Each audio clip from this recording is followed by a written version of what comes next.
ایک دانا کی بات یہ ہے کہ جو شخص یہ سمجھتا ہے کہ اللہ سے بڑھ کر بھی اس کا کوئی دوست ہے تو اس نے پھر اللہ کو نہیں پہچانا، اور جو یہ سمجھتا ہے کہ اس کے نفس سے بڑھ کر اس کا کوئی دشمن ہے تو پھر اس نے اپنے آپ کو نہیں پہچانا۔ یعنی من توہم ان لہ ولیا اولا من اللہ قلت معرفتہ باللہ۔ اب یہ انسان کی ایک بڑی بدبختی ہو سکتی ہے کہ وہ یہ سمجھے کہ کوئی ہمارا تعلق دنیا میں کسی شخص کے ساتھ، کسی ذات کے ساتھ وہ اتنا ہے کہ جس قدر اللہ کے ساتھ ہونا چاہیے، تو اس نے پھر اللہ کو نہیں پہچانا۔ انسان کا سب سے زیادہ تعلق جو ہے وہ اپنے رب کے ساتھ ہونا چاہیے۔ جب وہ اس بات کو پہچان لیتا ہے تو وہ اللہ کو پہچانتا ہے۔ یعنی اگر وہ اس بات کو نہیں پہچانتا، وہ سمجھتا ہے کہ اللہ سے بڑھ کر میرا والد، والدہ یا بھائی یا کوئی اور دوست ہو سکتا ہے، تو اس نے نہ پھر اللہ تعالیٰ کی ذات کو پہچاننا ہے، نہ اس کی صفات کو پہچاننا ہے، اور نہ ہی اس نے صفات کے تقاضوں کو پہچاننا ہے۔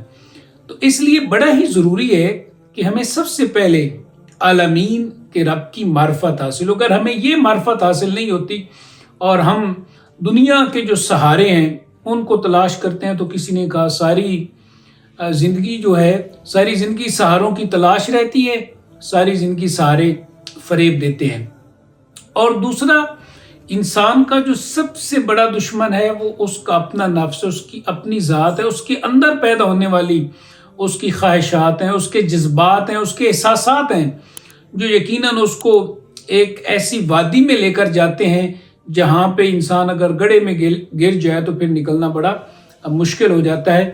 تو ہمارے اندر جو تضادات ہیں، ہمارے اندر کے جو مسائل ہیں، اگر ہم ان کو پہچان لیتے ہیں، اپنی ذات کو پہچان لیتے ہیں، تو یقیناً پھر ہم اپنے رب کو بھی پہچان لیں۔ جیسے کسی کا قول ہے نا کہ من عرف نفسہ فقد عرف ربہ، جس نے اپنی ذات کو پہچان لیا۔ اپنی ذات کو پہچاننا کیا ہے کہ اپنے اندر کے تضادات، اپنی خواہشات، جو ہماری نفسانی خواہشات ہیں، جو ہمیں کبھی ادھر لے کر جاتی ہیں اور کبھی ادھر لے کر جاتی ہیں، اور ہمارا جو یقین ہے وہ اللہ کی ذات پر رہے۔ حسبنا اللہ و نعم الوکیل، ہمیں اللہ کافی اور بہترین کارساز ہے۔ نعم المولا و نعم النصیر، وہ کس قدر بہترین کارساز بھی اور دوست بھی ہے۔